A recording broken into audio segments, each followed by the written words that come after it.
Gabriel Albiach, filósofo, escritor, profesor, ¿qué tal? ¿Cómo está? Muy buenas tardes. ¿En qué estantería de su extensa biblioteca ha colocado sus memorias? Mis memorias, pues, donde me han caído, que es subiéndome en una escalera arriba del todo para que no estorbe. Pues ya me las sé. ¿Y el nuevo libro? El nuevo libro acaba de aparecer, salió ayer a librería. Y yo le tengo mucho cariño porque de algún modo es volver sobre lo que ha sido la matriz de todo mi pensamiento y por lo tanto de toda mi vida, es decir, la dedicación a la filosofía. En las memorias yo creo que se dice con una cierta claridad todo lo que me ha sucedido como extensión de la biblioteca. Y mi biblioteca es esencialmente una biblioteca de filosofía. Ahora, en un ratito volveremos a ese nuevo libro del que quiero hablar más en profundidad, pero de momento vamos con las memorias. Llego al tramo final de mi vida con la constancia de haberme equivocado en todo. Se dice que de los errores se aprende, Gabriel. Si afirma que se ha equivocado en todo, es que de todo ha conseguido aprender algo y por ende es usted una de las personas más inteligentes del mundo. No necesariamente, simplemente aspiraría a no ser una de las más imbéciles del mundo, porque efectivamente aquel que no percibe a partir de un cierto momento de su vida que se ha equivocado en todo, es que realmente es idiota. Vamos a ver, somos seres precarios, somos seres finitos, hacemos todos los esfuerzos del mundo para tratar de salir adelante, pero naturalmente un ser precario, un ser finito, inevitablemente opera sobre la base de sus errores. El error es el principio básico del fundamento, el fundamento del comportamiento humano. Entonces, sencillamente saber que te has equivocado en todo es al menos tener el consuelo de que tienes la perspectiva de saberlo. Uh-huh. ¿Cuándo llega el momento de decidir que esas memorias que iban a ser privadas se hacen públicas y todo el mundo las lee? Todo el mundo, muchas generaciones. Y muchas envidiamos toda esa vida de juventud que ahora mismo, vamos, más quisiéramos, pero ¿en qué momento se le pasa por la cabeza? Bueno, primero no envidiéis nada porque la verdad es que lo que había en esa vida era una situación muy difícil. O sea, uno logra salir de las situaciones difíciles o no. En mi caso salí, pero eso no es una fortuna. ¿En qué momento? Yo escribí eso en el momento de la clausura que produjo la pandemia, en el momento del encierro. Acababa de terminar un libro, había acabado mi novela que estaba ya entregada al editor, mi última novela, y había acabado en las primeras semanas de la pandemia un estudio muy técnico sobre el teatro del siglo XVII, y en ese momento me quedé en vacío. Y la verdad es que acababa de cumplir en ese momento los 70 años, era el 3 de mayo del 20. Y yo estoy un poco mal de la cabeza, entonces tengo la manía de las estilográficas, no como coleccionista, odio el coleccionismo, sino como instrumento de trabajo. Así que, como no podía hacer otra celebración, a través de internet había comprado una estilográfica un tanto rara. Y decidí probarla, porque las estilográficas no son para ponerlas en una vitrina, son para... Escribía bien. Entonces, naturalmente, una estilográfica para probarla no hay que hacer rayitas, hay que escribir. Uh-huh. Y de pronto, a los 2 días, me di cuenta de que había escrito las 10 o 15 primeras páginas de una memoria y ahí ya seguí prácticamente de tirón. No pensaba de entrada en que eso fuese público. Fue mi editora, Imelda Navajo, la que, a raíz de la novela que a ella le había gustado mucho y que había funcionado muy bien, me pidió que si no tenía algún original que podía darle. Le comenté, pues mira, no ha acabado, no tengo nada, estoy haciendo esto, pero no creo que os interese. ¿Cómo que no? Tráelo aquí inmediatamente. Estás tardando. Y ya no tuve más remedio que terminarlo. ¿Cuántos botes de tinta? Uf. ¿Quién sabe eso? No lo sé. Yo escribo un primer borrador siempre a estilográfica y quizás 2, o sea, de un primero en hoja suelta y un segundo en cuaderno, y solo en el tercer borrador paso al ordenador. Tú que trabajas con el ordenador sabes perfectamente que eso es un palimpsesto, que dentro del ordenador vas continuamente escribiendo sobre lo escrito. A partir de ahí ya no sabes cuántos borradores llevas. Pero sí, que yo conserve a mano un cuaderno entero, porque los dejo a suelta, siempre los rompo después de hacer la segunda versión. las memorias que iban a ser privadas se hicieron públicas. Cuando uno escribe para sí mismo o escribe cosas privadas, pone cosas que igual no tienen que ser públicas. ¿Se encargó de borrar algunos pasajes que no podían ser públicos o usted quiso mostrar todo lo que había escrito en esas memorias en ese primer borrador? Pasajes no se borró absolutamente nada.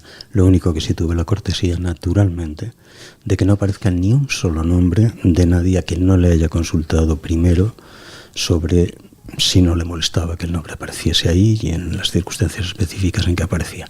Eso naturalmente con la excepción de personajes públicos, que a eso no hay por qué preguntarles nada. Si son públicos, oye, que carguen con el coste.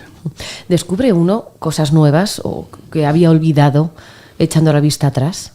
Ah, claro, naturalmente. La memoria se proyecta sobre espacios muy genéricos y sobre todo, y eso hay que tener mucho cuidado con ella, sobre espacios muy autocomplacientes. Y la escritura nunca puede ser autocomplaciente. Entonces, naturalmente, cuando tú empiezas a escribir, lo primero que tienes que hacer es estar guerreando, estar batallando contra esa falsa imagen agradable de tu pasado. El pasado no es nunca especialmente agradable, porque la vida no es nunca especialmente agradable. Si tratas de escribir, naturalmente que lo que haces es intentar someter eso a una visión rigurosa y a un criterio narrativo formalmente estructurado.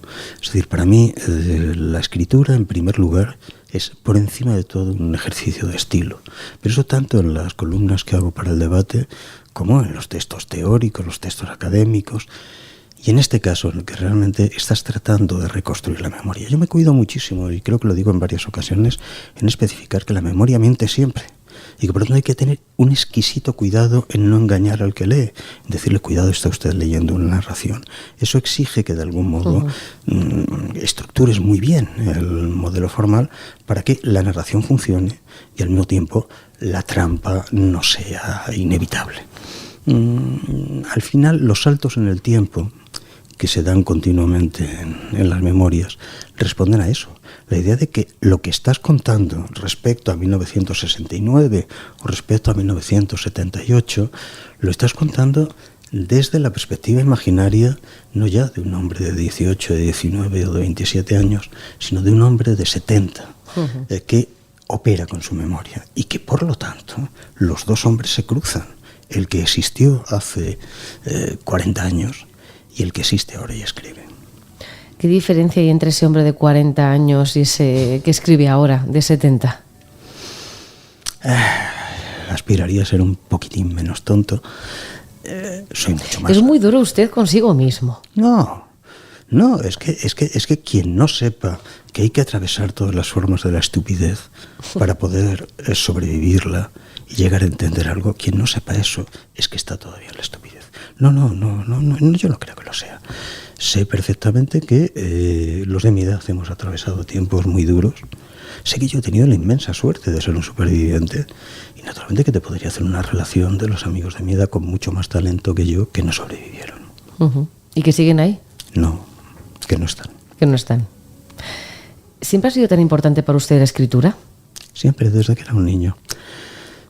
Yo nací en 1950 en un pueblo de la Serranía Valenciana, lugar glacial, en una familia de derrotados con todo lo que eso llevaba a cuestas, en unas condiciones económicas muy duras. Lo único que a mí me salva la vida durante mis primeros 10 años de vida es el encierro con los libros.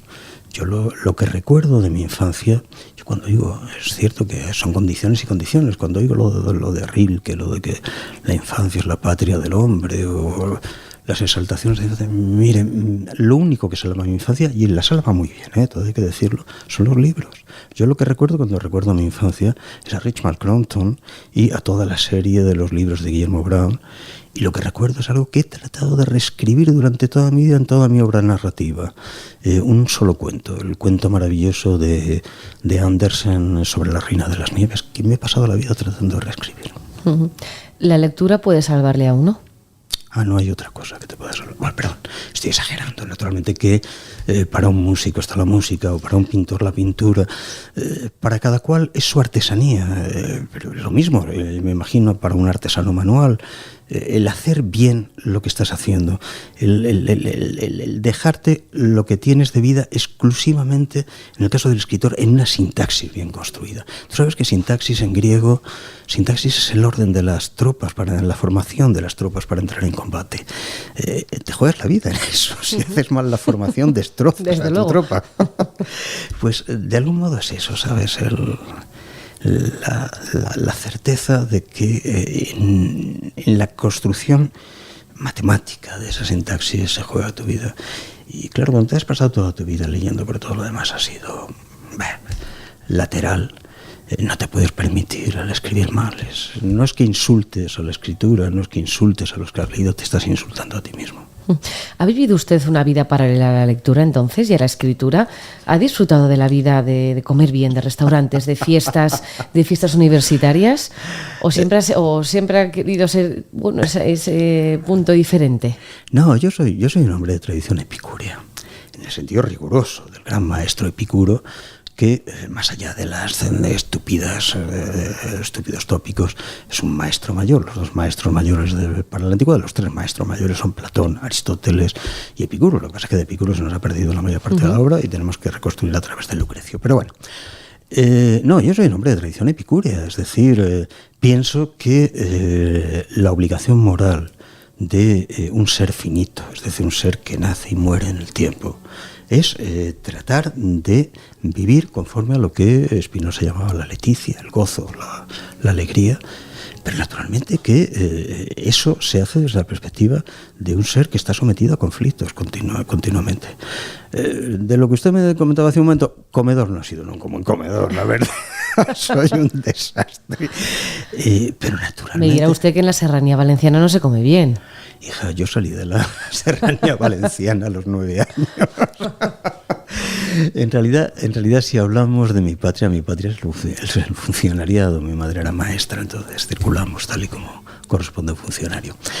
Pero naturalmente que jamás se encontrará ni en las memorias ni en ninguno de mis libros ningún ataque contra el derecho básico al gozo, al derecho básico a la alegría, al derecho básico al placer medido y sopesado, que es el que Epicuro siempre defiende. Sería, yo creo, peor que una necedad, casi un delito. Me imagino que alguna fiesta universitaria se daría en esa época universitaria. Si no es con los compañeros de la carrera, por lo menos con los compañeros políticos, ¿no? Porque fue el inicio de esos grupos en los que se hablaba del comunismo, de esos camaradas. ¿Cómo llegó a usted? No, aquello tenía muy poco de fiesta, ¿eh? O sea, realmente... Los grupos políticos en la clandestinidad suponían un riesgo muy alto. Y cuidado, vamos a ver, cuando tienes 18 o 19 años, las subidas que te produce el riesgo, eso está perfectísimamente estudiado, no hay duda al respecto. Pero primaba absolutamente, yo creo, el sentimiento del miedo por encima de cualquier otra adrenalina. Cosa. Esa adrenalina, pero efectivamente esa adrenalina se efectuaba sobre la base de costes altísimos. En esas memorias hay un pasaje que realmente yo cada vez que lo pienso, que lo recuerdo, me escalofría, porque fue una imprudencia mía, una imprudencia imperdonable en alguien que tuviese la más mínima experiencia al respecto. Yo en aquel momento tenía 20 años, tenía ya que haber entendido cuáles eran los riesgos que implican determinadas actividades clandestinas y cometí uno de los errores más garrafales de mi vida, que estuvo a punto de costar un drama familiar. Eso, solo recordar eso, la verdad es que cada vez que me viene a la cabeza, lo digo ahí creo, pero es absolutamente verdad, cada vez que me vuelve a la cabeza me escalofría. Pero no fue eso lo que le hizo cambiar de opinión a nivel político. No, por Dios. Un cambio de posición política no se puede hacer nunca por motivos afectivos, del mismo modo que no se puede tomar posición por motivos afectivos. Eso únicamente te conduce al disparate, por un lado o por otro. Lo que concierne a mi actividad política, vamos a ver, yo salí del Partido Comunista 6 o 7 meses antes de que se legalizase. en el momento en el que estaba claro que ya se iba a entrar en una fase de normalización y en el que, por consiguiente, mi presencia dejaba de tener función alguna. Yo entré en el PC en la medida en que era el único órgano, la única estructura posible de combate operativo contra el franquismo. Desapareció el franquismo. Mi presencia allí no tenía ningún sentido, porque teórica, ideológicamente, no estaba en ese punto. Después, progresivamente, eso ha ido, fue con el tiempo, como decir, fue asentándose en una cierta teorización de lo político como mecanismo esencial del engaño. Y a partir de ciertos momentos yo siempre he visto lo político como ve el oncólogo el cáncer, es decir, como algo que es necesario analizar, pero que te produce horror. Yo como columnista, llevo desde 1989 analizando el funcionamiento de lo político y odiando eso político. 34 años de columnista son unos cuantos años, como para saber cómo ha cambiado el mundo políticamente. Uy, no te lo puedes ni imaginar. Yo tuve la fortuna, porque eso sí que es, lo digo ahí, en 2 o 3 ocasiones de una fortuna loca en ese sentido. Tuve la fortuna de empezar como columnista apenas 2 semanas antes de que cayese el muro de Berlín, y de que en ese momento el periódico en el que yo estaba, que era el diario El Mundo, que acababa de formarse, no tenía prácticamente personal, y entonces de la noche a la mañana decidieron coger a un pobre catedrático de universidad que jamás había hecho periodismo de calle y decirle, te vas mañana a Berlín. Bueno, fue una experiencia absolutamente fascinante. Sí, la verdad es que al cabo de tantos años uno ha visto de todo. Uno puede ver todo y uno puede analizar. Por lo menos bastantes cosas, sí. Como analizar, como para poder decir que la clase política de ahora no tiene nada que ver con la que vivió en su juventud. Vamos a ver, que es muy diferenciada, pero la clase política, que la actividad política se ha modificado. Lo que llamábamos actividad política, o lo que se llama necesariamente actividad política bajo una dictadura, es un acto de resistencia perfectamente desinteresado. Puede ser completamente errado, no estoy diciendo que no sea errado, puede ser perfectamente errado, pero no busca ningún tipo de beneficio. El único beneficio que puedes tener es una pena como mínimo de 6 meses y un día por organización ilegal, o sea que no hay narices. Lo que se fue gestando después de la transición es algo de una sordidez que nunca lo hubiéramos podido imaginar en los años anteriores. La forja de la política como oficio, la forja de la política como modo de ganarse un sueldo por parte de gentes que nunca se habían ganado un sueldo fuera de la política y que nunca hubieran podido aspirar a un sueldo medianamente comparable al que prácticamente, por nada más que pulsar un botón cuando se les ordena, han cobrado en política. Eso tiene un grado de sordidez en sí mismo, pero sobre todo para los que tuvimos, si quieres, la ingenuidad, la estupidez, como quieras llamarlo, de pensar en la política como una cierta épica, como un cierto combate, como una cierta epopeya. Eso te produce verdadera repugnancia. ¿La política de ahora se prostituye? Naturalmente, pero vamos a ver. Prostituirnos nos prostituimos todos los que cobramos un sueldo. Pero tanto como para decir lo que acaba de decir, de no ha estudiado jamás. Exacto. O nunca ha pretendido dedicarse a la política, pero sabe que es un sueldo que no está nada mal, que es superior a la media con creces, y bueno, ahí estamos. Mira, yo ayer estaba con mis hijas celebrando un cumpleaños en una terraza desde la cual se veía el Senado.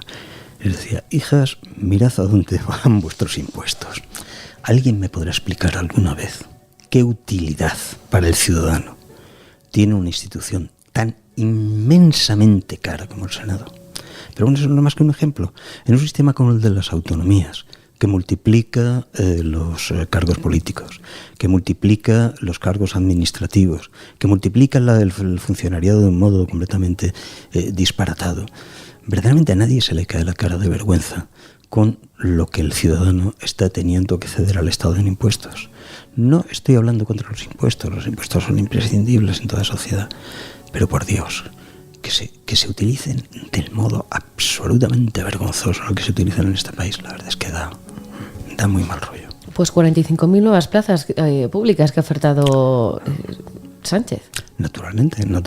Y bueno, vamos a ver. O sea, ¿en qué país de Europa un señor con el nivel de especialización académica de Pedro Sánchez podría aspirar a ser presidente del gobierno? Ese silencio lo dice todo. Me gustaría, en vez de seguir hablando de política, volver un poco hacia atrás. Sí. Porque nos hemos ido y hemos dejado París de lado. Y a mí París me interesa mucho, su vida en París, esas vueltas del 68, esa ciudad del amor, la ciudad de la luz. ¿Recuerda usted el primer día o esas primeras vivencias allí en París? De la serranía de Valencia, se va a los 9 años, me voy a estudiar a la universidad, soy comunista, pero hasta que lo legalizan, me voy a París. ¿Qué pasa allí? Mi primera visita a París fue, lo recuerdo muy bien, el verano de 1969.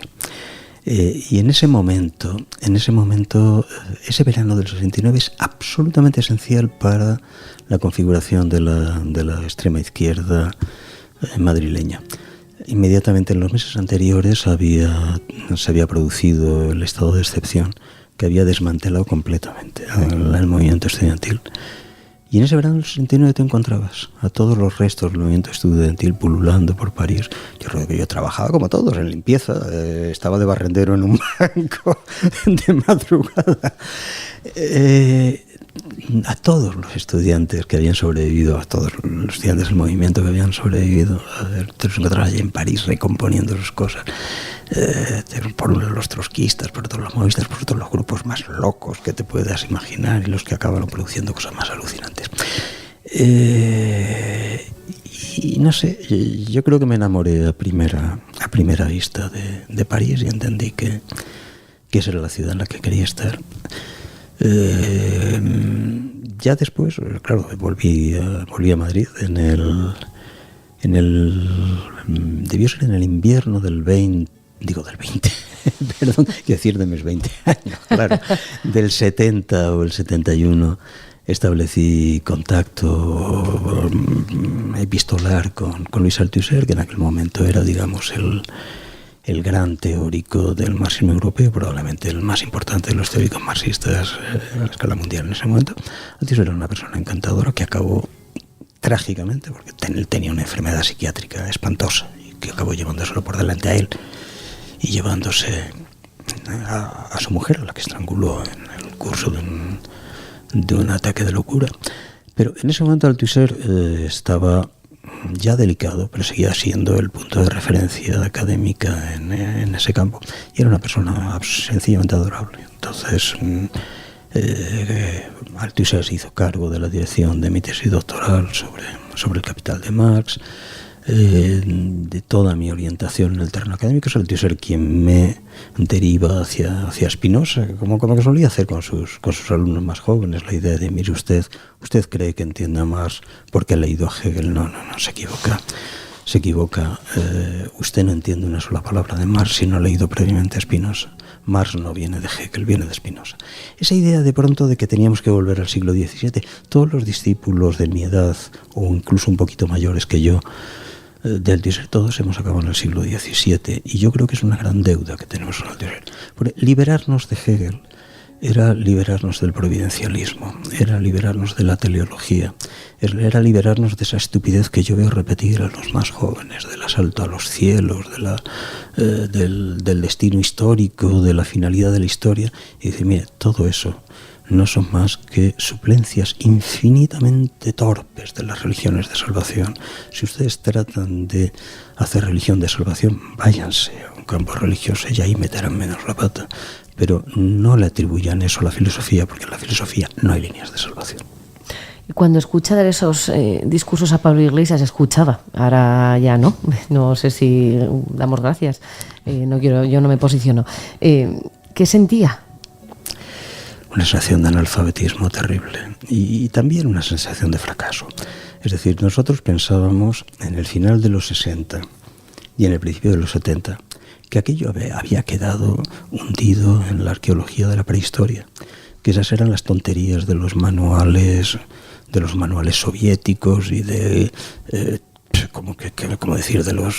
de los aprendices de soviéticos de todo el área, de los ideólogos de los partidos comunistas europeos, de los garodís y semejantes, pero que todo aquello a nosotros nos parecía despreciable, fíjate qué ridiculez esté diciendo de la finalidad de la historia, pero ¿a quién se le ocurre decir eso? Y de pronto te das cuenta que no, que las cosas no están nunca ganadas para siempre. Es decir, que tú piensas que un ámbito de estupidez ha sido preterido y no es verdad. Al final, la capacidad de la estupidez para retornar vuelve. Yo, cuando oía a estos chicos, que empecé a oírlos antes de que fueran públicos, porque naturalmente algunos de ellos venían de mis clases o de mis seminarios, y otros sencillamente los conocía de ese mundo de estudiantes de la época, en el que yo ya era una persona, digamos, de una cierta edad. Cuando oía todas esas cosas, primero me producían solo la ternura típica de Dios santo, si eso no lo decíamos ni nosotros. Y después al final te acaba produciendo esa amargura de no, lo peor siempre vuelve. ¿Y cómo vio usted el 15M, por ejemplo? Lo vi desde Ámsterdam. No quiero saber en qué situación, pero desde Ámsterdam, pero... ¿Cómo os lo cuento, una situación fantástica. Un grupo de los que fueron mis alumnos muchos años atrás y que ya eran en la época, pues eso, profesores de enseñanza media, alguno de universidad, pues como pequeño homenaje en mi jubilación, yo me prejubilé a los 60, seguí como emérito, pero únicamente como emérito. Entonces, en mi prejubilación a los 60 me propusieron, cosa que me encantó muchísimo, que nos íbamos a Ámsterdam en homenaje a Spinoza a hacer una celebración como era debido. Y durante una semana estuvimos allí perdidos completamente del mundo. De vez en cuando un amigo que se había quedado aquí en Madrid nos mandaba mensajes que están encerrados en la Puerta del Sol. Sí, qué bien, qué divertido. Muy bien, yo sigo aquí en lo mío, en Ámsterdam. Pues qué bien, oye. Pues aquí en el Rijksmuseum se está estupendamente. Muy bien, qué maravilla. Pero al final el mensaje del 15 me caló. Por mucho que fueron mensajes que ustedes decían, ¿qué están diciendo? Los mensajes elementales calan siempre, sobre todo en una sociedad tan fuertemente frustrada, como hay que decirlo, es la española. Bueno, al final es que ellos enarbolaron el hastío de la gente, el hastío de la sociedad. Naturalmente, estaba ahí y bastaba para darle un empujoncito para que saltase. La sociedad española ha sido despreciada, maltratada, humillada por sus políticos. Entonces, bastaba que de pronto alguien pusiese la chispa para que aquello se produjera. Y el hecho de que se produjese no estaba mal, sinceramente. Yo creo que era un poco el tomar constancia de qué horror, en qué mundo estamos viviendo. Lo que fue siniestro fue lo que vino después, es decir, como una banda de oportunistas lograron hacer a partir de eso carrera. ¿Está la sociedad española desencantada con el mundo? ¿Con el mundo en general o con el mundo político español en particular? Yo diría en general y también con el político en particular. Vamos a ver, yo creo que la sociedad española, y en particular la más joven, está, ¿cómo decirlo?, anímicamente destruida. Anímicamente destruida en la medida en que un sistema de enseñanza desbarrante, completamente desbarrante, prácticamente ha borrado la práctica de la lectura, ha despreciado la práctica de la literatura y del conocimiento abstracto. Y eso hace que ahora mismo los instrumentos de defensa, frente a esa especie de vacío absoluto que se va cerniendo sobre todo, sean inexistentes. La amenaza del vacío ha existido siempre, eso forma parte de la condición humana. Pero yo qué sé, cuando te blindas con una trinchera de libros o con una trinchera de conocimientos, puedes defenderte respecto de eso. A lo que hoy asistimos es una sociedad indefensa y por lo tanto al mismo tiempo de algún modo en un estado de tensión terrible, porque claro, es la indefensión y al mismo tiempo el bochorno de saberte indefenso. Con lo cual esa especie de balance entre la resignación y el estallido es casi inevitable. ¿Siente que no tiene, bueno, ¿cómo decirlo? ¿Siente que la sociedad no es tan culta como antes y que no le interesa serlo? No, eso sin duda de ningún tipo, porque además eso está planificado como tal. Yo diría que ha habido, ¿cómo decir? Ha habido una tragedia española, específicamente española, que se tardará, si alguna vez intenta poner remedio, siglos en remediar, que es la del imperio de los pedagogos. Los pedagogos han devastado completamente el ámbito de la enseñanza y se lo dice alguien que viene de una familia de maestros. Pero hay una diferencia entre un maestro y un pedagogo, lo que llaman ahora un pedagogo. Esta terrible escuela, por ejemplo, en menor medida Steiner la ha analizado muy bien en lo concerniente a otros países europeos, pero en España ha llegado al límite de la infantilización completa de la sociedad. Vamos a ver, la infancia es un proceso de aprendizaje, y un proceso de aprendizaje duro, en el cual es absolutamente imprescindible codificar a ese animal mamífero hablante, nacido de madre, para que se convierta en un hombre. Un hombre no nace tal, se hace. La idea de que la infancia debe quedar descodificada, que es una crueldad enseñar a leer a un niño, que el niño tiene que jugar y divertirse. Oye, no, mire usted, deje usted en paz, el niño jugará y se divertirá cuando quiera, pero si se lo traen a usted a clase, no es para que el niño juegue y se divierta, sino para que aprenda. Ese abandono completo del deber de enseñar, que es un deber, no quiero ser retórico, pero es un deber casi sagrado. Eso ha generado ya varias generaciones en una indefensión completa. Me decías, una sociedad menos culta. Vamos a ver, no quiero utilizar categorías grandilocuentes, yo diría que sencillamente es una sociedad en la que el porcentaje de personas capaces de leer ha quedado reducido al mínimo que haya existido en los tiempos modernos en España y casi en ningún país de Europa. La lectura, que ha sido realmente el blindaje de las subjetividades modernas, la lectura no es algo que se aprenda en la edad madura. La lectura es algo que tiene que ser aprendido simultáneamente con el habla. Hablar y leer tienen que ser lo mismo para un niño. Tienen que ser lo mismo, es lo que han sido siempre. Y eso hace que el libro sea no un objeto técnico de aprendizaje, que eso lo rechazas necesariamente, sino un objeto de placer. Cuando el libro deja de ser un objeto de placer y es únicamente un instrumento para aprender, has empezado la destrucción completa de la sociedad. Todos los editores saben eso y saben perfectamente que a lo mejor vendes un montón de libros, pero los vendes porque, y además el editor no se engaña y te lo dice, porque en la portada puedes poner la foto o el nombre de un fulanito que sale en la televisión o de una fulanita que sale en las redes, punto. Todos los directores de prensa lo saben. Las tiradas de prensa de cuando yo empecé a escribir en prensa, no voy más atrás, en el 89, eran una cosa espectacular. Ahora mismo son lo que son. En el 89, en el 90, tú sabías que desde la prensa podías hacer temblar a un gobierno, e incluso podías hacer caer a un gobierno. Ahora mismo cualquier director de periódicos sabe que un gobierno puede mirarte desde arriba y que con una mirada puede fulminarte sencillamente. Claro, hablamos de la libertad de prensa. Vamos a ver. La expresión libertad de prensa es un eufemismo de la verdadera expresión, que es la de rentabilidad de prensa. Cuando un periódico es rentable, es libre. Cuando deja de ser comprado, es decir, cuando deja de ser leído, no es nada. Y lo que no es nada no puede ser libre. ¿Qué generaciones nos esperan? Porque si lo que tenemos ahora mismo es incapaz de entender un libro, de cogerlo por placer, vamos a tener la mediocridad instalada en nuestra sociedad. Mira, lo que concierne en general a Europa, yo creo que se está cobrando constancia de que eso que se llama en su momento la nueva pedagogía ha sido una catástrofe para toda Europa. Hay países, y precisamente entre los que tienen mejores resultados escolares, que están rectificando absolutamente. Su caso de Finlandia es claro.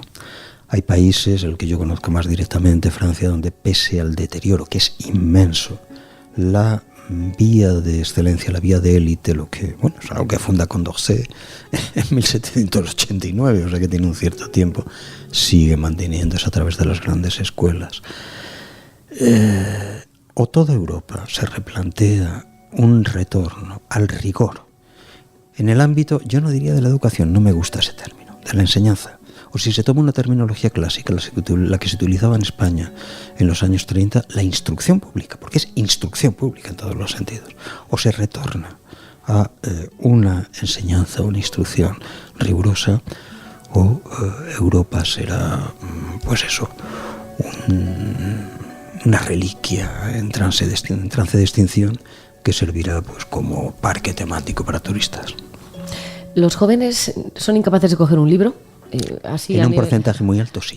Y no te estoy hablando de chavales que sean torpes, en absoluto. No, pero o sea, pueden perfectamente tener un dominio matemático, informático, lo que quieras, pero tomar un libro en la primera página y acabarlo en la última, que eso es leer, no, eso no saben hacer. Pero sí que cogen el teléfono, las nuevas tecnologías, están en las redes sociales. Usted no. Usted... No, yo las nuevas tecnologías sí. Decir, pero ha sido imposible contactar con usted a través de WhatsApp. No ha caído a la mensajería instantánea. No, claro. Yo lo que he tratado siempre de distinguir es entre los aspectos productivos de la informática y los improductivos. Yo fui de las primeras personas, yo creo, dentro del mundo español, de las muy primeras, que se conectaron a Internet. Yo utilizaba en aquella época un servidor norteamericano, CompuServe, que me costaba una pasta, pero que tenía la inmensa ventaja para mí que me daba acceso a todas las bibliotecas del mundo. Yo en aquel momento recuerdo que en alguna columna escribí, y lo pensaba realmente, que aquello era la ensoñación que había producido Hoffman en uno de sus relatos, el libro que es todos los libros, el libro que te lo metes en el bolsillo y puedes sacarlo convertido en la edición más rara del libro más raro del mundo. Bueno, efectivamente eso era un ordenador portátil. Tú podías entrar puedes entrar ahora mismo a la biblioteca de París y descargarte los manuscritos. Eso yo lo he hecho con mis alumnos. Manuscritos que a mí me costaron años poder manejar en la biblioteca de París. Se les podía dar el link a mis alumnos que no tenían más que pinchar y entrar en ellos. Es decir, la informática dispone de una potencia, de unos medios extraordinarios. Ahora bien, perder el tiempo no, ni con la informática ni con nada. Yo nunca he tenido televisión porque sé perfectamente que la televisión es un instrumento de entretenimiento y yo tengo otros entretenimientos que prefiero. En el caso de Internet, yo creo que perder el tiempo y las neuronas en lanzar mensajitos con un instrumento con el que podrías estar leyendo los manuscritos judíos españoles de Ámsterdam del siglo XVII, simplemente pulsando el botón. A mí me parece una de las cosas más abochornantes del tiempo actual. ¿Pero por qué se hace tan mal? ¿Por qué al final se utiliza la tecnología en vez de para hacer las cosas tan bien y bueno, revisitar ese pasado tan maravilloso a nivel literario, filosófico, histórico? ¿Por qué decidimos enviarnos memes de un enano bailando o un gatito bebiendo leche? Pues eso no es culpa de la tecnología. La tecnología en sí misma es un instrumento. Es culpa justamente de un sistema pedagógico que no ha primado lo que tenía que haber primado y que no ha introducido el criterio básico de la disciplina, que es autodisciplina. Si tú introduces el principio de que lo único relevante es el entretenimiento, pues mire usted, evidentemente, leer la crítica de la razón pura no es, en principio, particularmente divertido, pero puede ser que te sea necesario. Mandar un meme de un gatito pegando saltos, supongo que necesario no sé si será, pero más o menos entretenido el que lo hace le resultará, digo yo. Decimos, ¿no? Hemos empezado hablando de sus memorias, Gabriel. Vamos a terminar hablando sobre su nuevo libro, un libro que acaba de ver la luz y que lleva por título Elogio de la filosofía. ¿Qué vamos a encontrarnos en este magnífico, que no pongo en duda, magnífico nuevo libro? El elogio de la filosofía es el intento de recomponer lo que desde hace muchos años, desde, 40 años más, he tratado de ir articulando la idea de que nada de lo que es nuestras vidas es inteligible, es situable, es valorable, sin esa reflexión de segundo grado, esa segunda navegación, decía Platón, que es la filosofía. Por eso, naturalmente, el elogio de la filosofía está sentado naturalmente sobre los textos clásicos. Se parte del protréptico de Aristóteles, que es una belleza absoluta de texto. Pero está todo él asentado sobre un doble pie, literario y estético. Pero yo no pienso que se pueda, nunca he pensado que se pueda hacer filosofía de modo autónomo. Cuando yo daba clases siempre intentaba enfatizar eso. Cada vez que he hablado de los griegos a mis alumnos siempre les he dicho lo mismo: no me lean una línea de Platón sin haber leído previamente a Sófocles. Si ustedes leen a Platón sin haber leído a Sófocles, no van a entender una sola palabra. Platón es la segunda navegación de Sófocles. Exactamente lo mismo si ustedes están tratando de pensar, pues no sé, a Foucault o a Derrida. Por favor, pónganse primero delante de la obra plástica de Duchamp. Si ustedes no han analizado en detalle la magie, ustedes no pueden entender ni una sola palabra de qué demonios es la voladura del sujeto en Foucault, que es la gramatología en Derrida. Este libro es el intento de recorrer lo que han sido los soportes estéticos y literarios de lo que para mí ha sido pensar. ¿Y qué le parece a usted que la filosofía se hubiera eliminado de los colegios y que nos hubieran privado a los alumnos? Ahora parece que va a volver, pero que no hayan podido estudiar ni a Platón, ni a Sófocles, ni a Aristóteles, Hume. A ver, es tristísimo, pero fíjate, a mí no me hubiera resultado dramático si esa pérdida de la filosofía en la enseñanza media se hubiese compensado con dos cosas. Una, la utilización de todas las horas extraídas de ahí para la matemática, aplicando el principio básico platónico de que aquí no entre nadie que no sepa matemática. Y segundo, si la filosofía no hubiese pasado a constituirse, como lo proponía en su momento Manuel Sacristán, yo creo que tiene toda la razón, no como una carrera de primer grado, sino como una carrera de segundo grado. Es decir, como una facultad de posgrado para gentes que tuvieran ya un conocimiento especializado, ya fuera literario, filológico, artístico o científico. No es que haya o no filosofía en la enseñanza media lo verdaderamente grave. Es que no hay fundamentación ni literaria, ni lingüística, ni matemática para hacer filosofía. No se puede hacer filosofía sin saber matemática. No se puede hacer filosofía sin saber lingüística. No se puede hacer filosofía sin conocimientos literarios. No se puede hacer filosofía sin una mínima formación estética. ¿Qué ha sido la filosofía para usted? Todo. Y en este libro ya tenemos el todo que usted ha estudiado y ha querido plasmar. Es lo que he intentado. ¿Con qué autor se queda? A ver, todos los que nos dedicamos a la filosofía somos hijos de Platón. Se ha repetido 1000 veces y se ha convertido en un tópico, pero es verdad, toda la historia de la filosofía son notitas a pie de página en las obras de Platón. ¿Siempre? Siempre. Es el primero que estudiamos en el colegio. Es el primero y el último. A ver, el que inventa el término, exactamente el término filósofo, es Heráclito.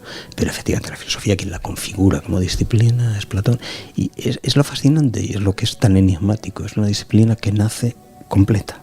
Entonces todos nos hemos limitado a ir poniendo nuestras notitas a pie de página, nuestras notas marginales. Y la historia de la filosofía es fascinante. ¿Por qué es eso? Porque son notas marginales. Entonces, como no tengas Platón a la vista, no entiendes una sola palabra de lo demás. ¿Falta filosofía en el mundo? Yo pienso que sí, o sea, falta... Pero claro, es que decir que falta filosofía, que naturalmente para mí es evidente, es olvidar que faltan previamente un montón más de cosas, te lo decía antes. Literatura, o sea, a mí me producía terror cuando en los últimos años... Y mis alumnos eran buenos, eran alumnos de un nivel decente y la asignatura era además una asignatura optativa, o sea que no... Pero cuando tú te dabas cuenta de que el día que llegabas a clase, en vez de empezar a hablarles de filosofía, a ver, distínganme un endecasílabo de un alejandrino, se te quedaba la gente con los ojos a cuadros. No puede ser. No puede ser. No puede ser. No puede ser. No puede ser. Sobre esa base, todo lo demás, vamos a ver, si es que la filosofía no se puede hacer como disciplina separada. Eso la convertiría en una cosa muerta, completamente apartada. El personaje que se aprende, pues Platón dice que las ideas, no sé... No, mire usted, vamos a ver. Cuando usted dice idea, eso que está usted diciendo no tiene nada que ver con lo que dice Platón. ¿Por qué tiene usted que estudiar matemática y en este caso concretamente geometría? Porque en Grecia lo que hay es geometría, no matemática. Pues sencillamente porque idea es el término que utilizan los geómetras para definir eso que con una varilla trazan sobre el suelo cuando van a demostrar lo que nosotros llamamos el teorema de Pitágoras. La idea es la forma matemática, demonios. De lo contrario, lo que está diciendo Platón no tendría ni pies ni cabeza. Si es que idea es el participio del verbo jorao, que significa ver. Por lo tanto, es todo lo contrario. Usted piensa que la idea es una cosa indefinida, difusa, intangible. No, mire usted, es todo lo contrario, es lo que se ve. Es decir, es la figura geométrica que precisamente por ser arquetípica, por no ser una determinada, sino por poder ser cualquiera, permite demostrar algo que no requiera de constatación empírica. Usted no tiene que medir cada triángulo rectángulo porque ha demostrado el teorema para la forma, es decir, para la idea triángulo. ¿Se enfada usted cuando se utiliza mal la filosofía? Nah, ya a estas alturas de la vida ya no me enfado con nada. Me río un poco, y aunque la risa sea pero un poco le da rabia. Me da rabia que se haya deteriorado hasta tal punto el conocimiento, hasta tal punto. Pero bueno, uno tiene que constatar la realidad. ¿Qué le vamos a hacer? ¿Ha tenido una vida feliz? Tiene una vida estupenda. Y ahí se dice varias veces que tenía muchísima suerte, sí. Tenía una suerte loca. En las condiciones en las que yo nací en los 50 y en los tiempos que surqué en los 60, 70 y en los 80, lo normal es que en algún otro momento me hubiera estrellado y he llegado hasta los 73 años, está bien. Bueno, ha habido errores, por eso dice que ha aprendido, claro, ¿no? Si no hubiera habido errores es que estaba en el manicomio, ¿eh? Solamente, mire, hay un solo tipo de sujeto que jamás reconocerá que ha cometido un error, que es el psicótico paranoide, pues solamente el ser más aterrador que existe en el mundo. ¿Ha conocido alguno así? Sí. ¿Quién no? ¿Mantiene amistad con él o ella? Imposible mantener amistad con un psicótico paranoide. Eso es una imposibilidad total. Gabriel Albiach, me da mucha pena terminar, me quedaría eternamente hablando con usted. ¿Y yo con usted? Con su vida fascinante, pero claro, al final los oyentes me van a decir... Los aburrimos. De los 15 minutos vamos 46, vale. Pero bueno, igual repetimos, porque hay que seguir hablando. Siempre hemos empezado hablando con Las Memorias en Tierra de Nadie, que por supuesto está disponible, pero el que acaba de salir a la venta es Elogio de la Filosofía, que por el bien de todos... deberíamos leerlo. Gabriel Albiach, muchísimas gracias. Gracias a ti.